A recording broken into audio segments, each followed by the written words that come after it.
everyone. Welcome to the Safe House, brought to you by the SafeHouse Initiative. I'm Jeff Edwards, co-chair of the SafeHouse Initiative, and your host for today's podcast. We have a very exciting program for you today.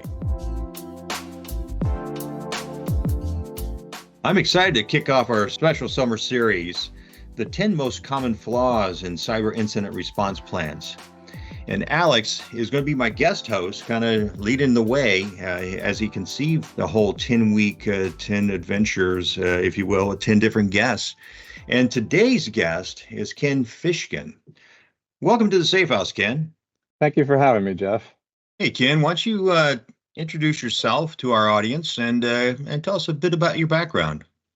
Well, thanks very much. Yeah, a little bit about me. Over 25 years in the cybersecurity IT business. I did consulting for 20 years, and the last 5 years I've been working for a national law firm, Lowenstein Sandler, and I've also been president for the last 3 years of the ISC2's New Jersey chapter.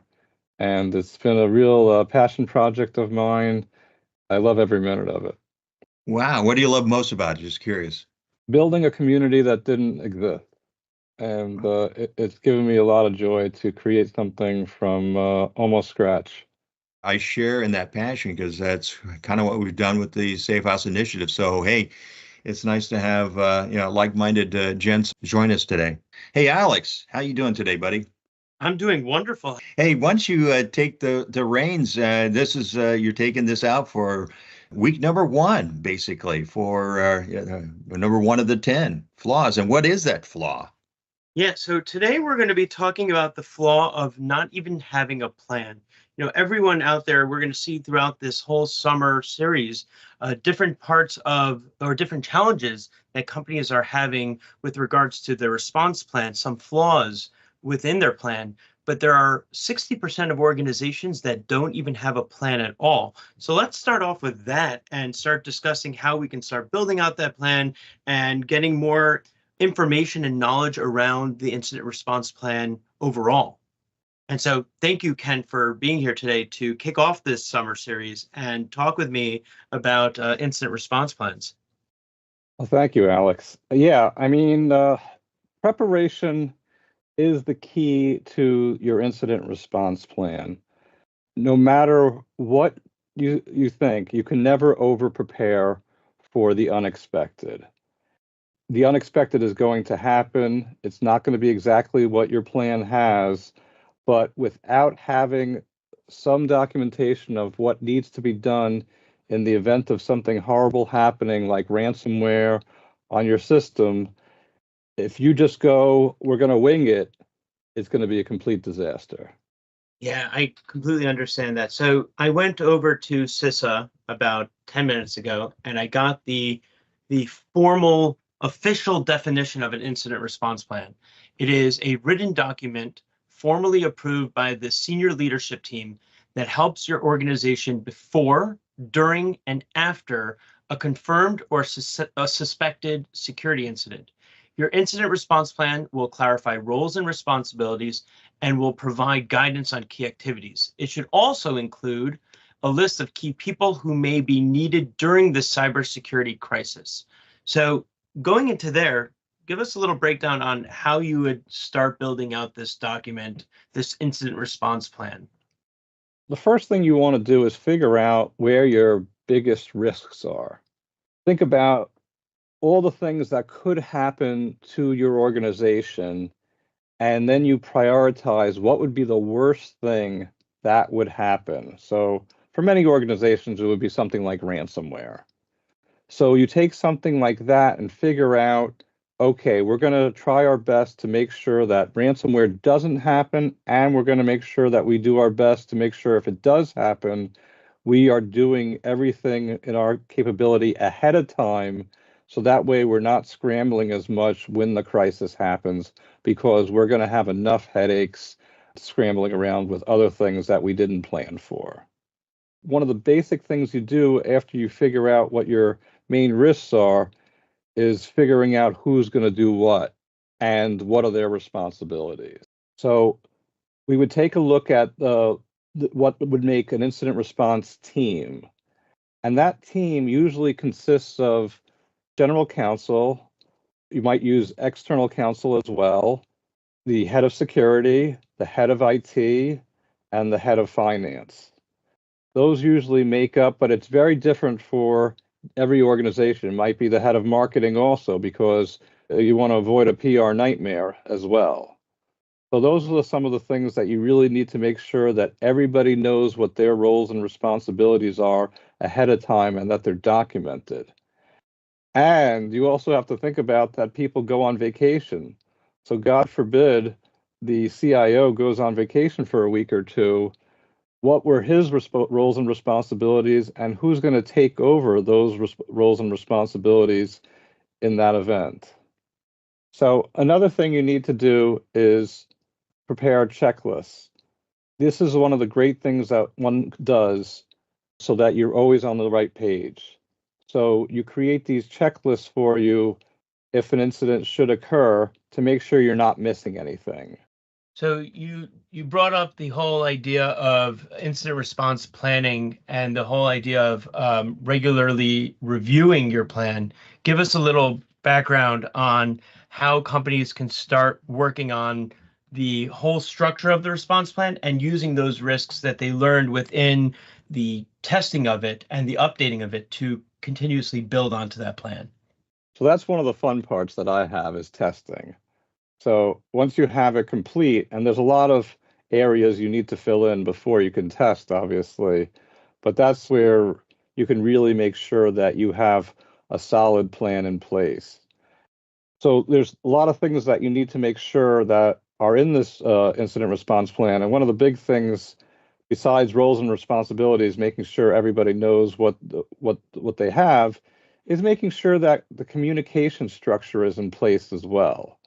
Because if somebody thinks that they should be doing X, Y, Z, like talking to law enforcement before they talk to external counsel, that's a big mistake. So you need to have some type of a tree established so that people understand the order of operations of when you do things to make sure that you don't go out of order. And the tabletop exercises really reinforce that. So going back to, you said in the beginning, risk and how you look at the biggest parts of where the risks are within the organization to start building out your plan. What would you say are the biggest risks for a small business? It depends what the business is. If they have a website and they're doing e-commerce, that might be the biggest risk because maybe their clients' customer information could be stolen and then sold. Another risk could be insider theft, where somebody has, you have some proprietary product that you make, and if someone tries to sell that and do it on their own and they steal the blueprints of it or the IP of it, then you're in trouble. So it really depends on what the industry is that we're talking about. Yeah, that makes 100% sense. So you're building out this plan. You have your roles and your responsibilities. You know who you need to communicate with. Really great that we're talking about that now because we're gonna line up Frank for next week on the second week of this pod series talking about roles and responsibilities. For you, I want to understand more of how we tailor these response plans. Is it just one response plan, or are there multiple response plans for different types of incidents?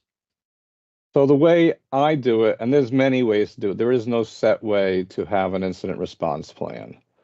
What you could do is you have one main incident response plan, and then you have different playbooks depending on the scenario that you run into. So if you're running into a denial of service attack or a ransomware attack, any of those things should have their own playbook. So that way you don't have 100-page incident response plan that you have to thumb through during the crisis.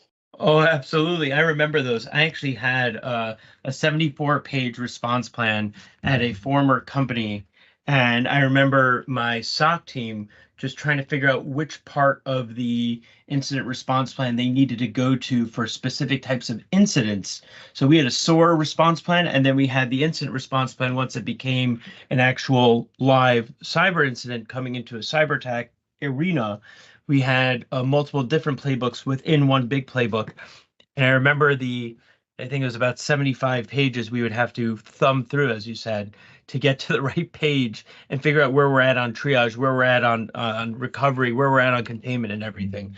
So that makes a lot of sense, and really trying to define the plan as something not only related to the specific incident, but also giving it different incident commander for different incidents, so everyone has that muscle memory of how to use the plan, right? Exactly. And that's really, the muscle memory is key. And at least once a year, you should be doing these tabletop exercises and mix it up with different scenarios. I'm a big Dungeons and Dragons kind of guy. So I used to read Choose Your Own Adventure books growing up. I don't know if you've ever heard of them, Alex, but I know them. Okay, My you know kids read them. them now. So that's really, I love that kind of stuff. So when I had the opportunity to create tabletop exercises for clients or my own firm, I jumped at the chance because it's a lot of fun. I know we did one a few weeks ago for a bunch of folks on the ISC2 side, and it was an incredible tabletop exercise for ransomware. And watching everyone sort of go in awe at the different scenarios and the different injections was very interesting. Also, I think it helped out on multiple different fronts because you gain knowledge on how other people were thinking within the industry, not just within your own team.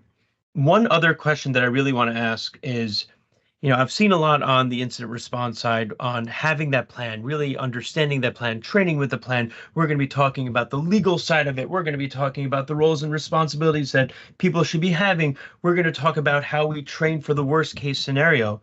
What happens if you don't have a plan at all? What could happen there?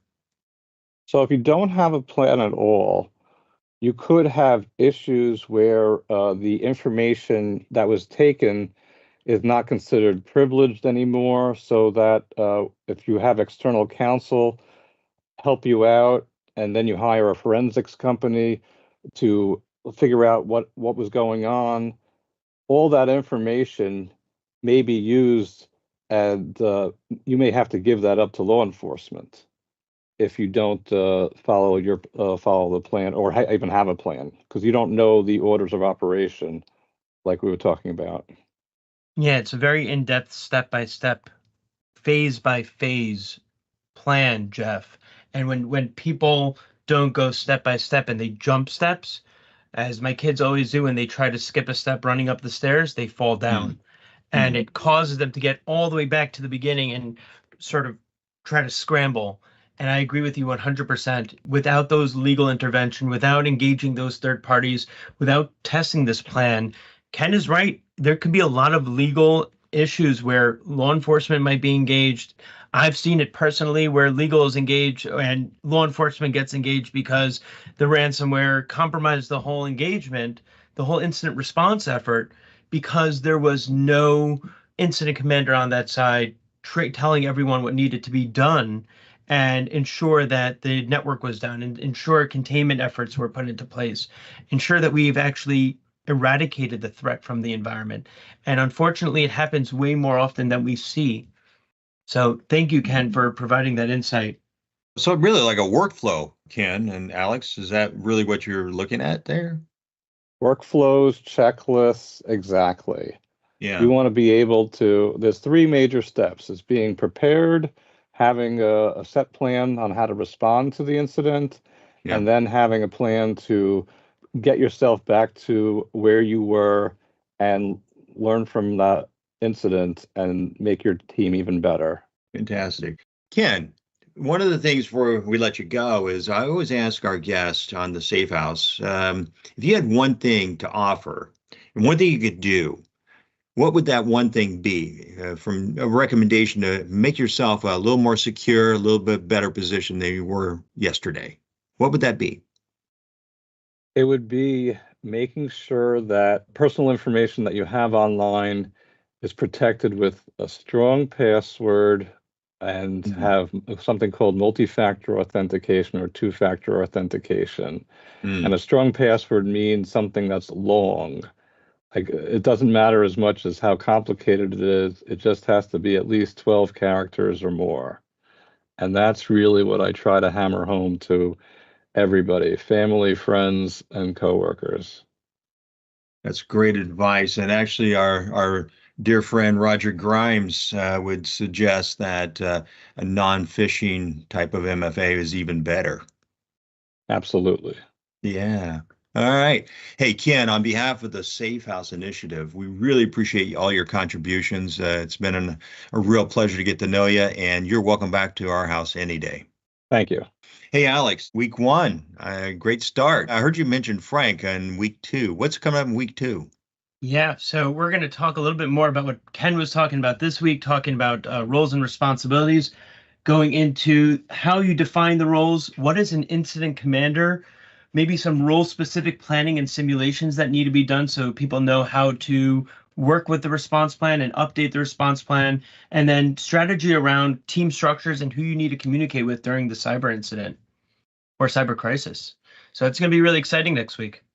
Well, Alex, great job. I really love this series, this summer series that you've created, and you're doing a great job kicking it off. So appreciate it. And Ken Fishkin, once again, thank you for all your contributions to the Safe House.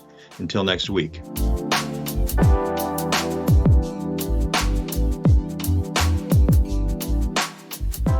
That's our podcast for today. I'm Jeff Edwards for the SafeHouse Initiative. Thanks for joining us, and remember, be safe, be resilient, and be kind to each other. For more information about the SafeHouse Initiative, please use your mobile device to scan the QR code on the screen, or send us an email at info@safehouseinitiative.org, or visit us on our website, safehouseinitiative.org. We look forward to hearing from you.